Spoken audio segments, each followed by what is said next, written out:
Good evening.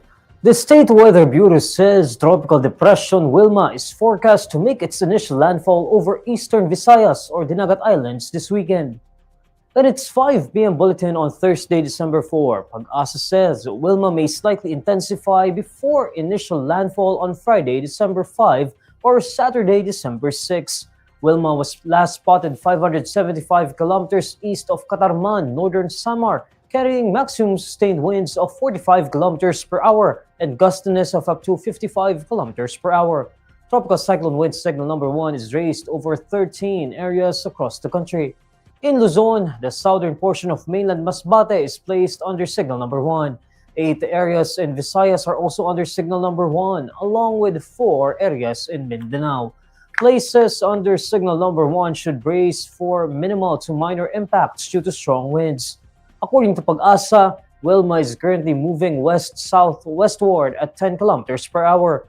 Pagasa forecasts Wilma to move west-southwestward until Saturday before turning generally westward for the remaining forecast period. Wilma is seen to traverse Visayas until Sunday, December 7. Afterwards, Wilma is expected to emerge over Sulu Sea and may pass over northern Palawan between Sunday evening and Monday morning, December 8. House of Representatives Majority Leader Sandro Marcos appears before the Independent Commission for Infrastructure. The presidential son requested on Thursday, December 4, that his testimony be held in a closed-door meeting. During the ICI hearing, ICI Chair Andres Reyes Jr. approves the request of Marcos' counsel for an executive session. Before the hearing, Representative Marcos said he voluntarily appeared to aid the ICI's investigation into anomalous flood control projects. First of all, I would just like to say I came here on a voluntary basis so I could help the ICI with their investigation. I was not served a subpoena. I am not subject to any investigation. However, I am willing to give and tell the ICI anything that I might know that will further the investigation.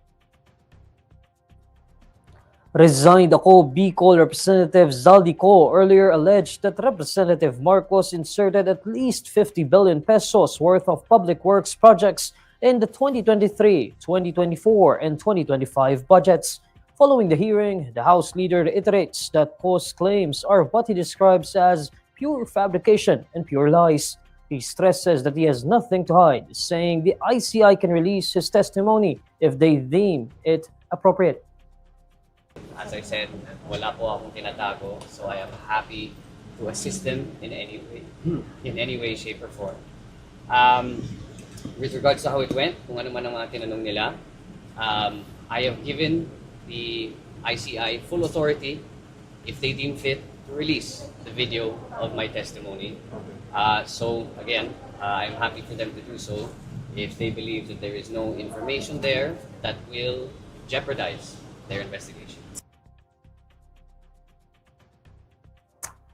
Independent Commission for Infrastructure Commissioner Rogelio Singson believes former Ako Bicol Representative Zaldy Co's statements implicating President Bongbong Marcos to corruption can't be used to probe the president. In a press briefing on Thursday, December 4, Singson was asked about the possibility of Marcos being investigated by the ICI. Singson says the probe will go wherever the evidence leads. However, he notes that a former congressman's remarks against the president can't be given credence. I keep saying wherever the evidence leads. But so far, other than statements from shall we call a former congressman as that we have invited twice to appear, has not appeared, other than those statements, hindi naman pwedeng bigyan ng credence yun or as a basis of accusing someone.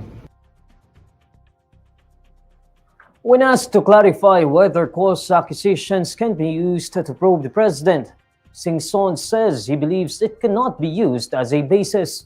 But Singson says he leaves it up to the ICI lawyers to decide on the matter. He adds that this is why the ICI continues to invite Co to appear before the commission. Of course not. I mean, again, I'm not a lawyer. I will leave it up to the lawyers to decide, and that's why we keep trying to invite baka kung gusto niya, kahit na Zoom, kung nasaan man siya sa mundo ito, if the commission will accept a Zoom or a written affidavit. But as I said, these things I leave it to the lawyers of the commission. Ang dami niyang sinabi eh. Pero anong basis nun? Ganun-ganun na lang ba? In videos posted on his social media, Co accused the president of being complicit in the corruption scam and even receiving kickbacks from infrastructure projects. Marcos has dismissed Co's allegations and urged the former lawmaker to return to the Philippines to prove his claims. The Securities and Exchange Commission is canceling the corporate papers of two companies linked to the Vizcaya family. In a statement Thursday, December 4, the Commission says it revoked the corporate registrations of St. Timothy Construction Corporation and St. Gerard Construction General Contractor and Development Corporation. The SEC says these firms had submitted false beneficial ownership information. The two firms were also slapped with a 2 million peso penalty each. Their directors are also barred from holding positions such as a director, trustee, or officer in any corporation for 5 years. Sara Vizcaya claimed during a Senate hearing last September that she was the owner of St. Timothy and St. Gerard. However, the SEC says its record showed no name of Vizcaya in the declarations of St. Timothy from 2022 to September 2025. According to the Commission, records of St. Gerard from 2022 to 2024 likewise showed no such name. The Vizcayas are the controversial contractors involved in the multi-billion peso flood control corruption mess.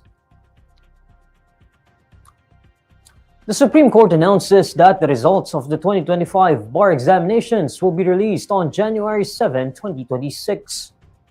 In a statement on Thursday, December 4, 2025, Bar Exams Chair Associate Justice Amy Lazaro Javier says the list of successful examinees will be released on the afternoon of January 7. According to the Supreme Court, oath-taking and roll-signing ceremonies will be on February 6, 2026. Lazaro Javier says she hopes the release of the results will be something bar examinees will look forward to this holiday season. Of the 13,193 admitted applicants to take the bar exam, a total of 11,425 examinees completed the 3-day test. This holds the record for the largest number of finishers in Philippine bar history. The exams were held in 14 local testing centers across the country. And these are the stories you need to know today. I'm Neil Mercado. Follow INQUIRER.net on Facebook, X, YouTube, TikTok, Instagram, and Reddit. For more stories, visit INQUIRER.net. Good evening.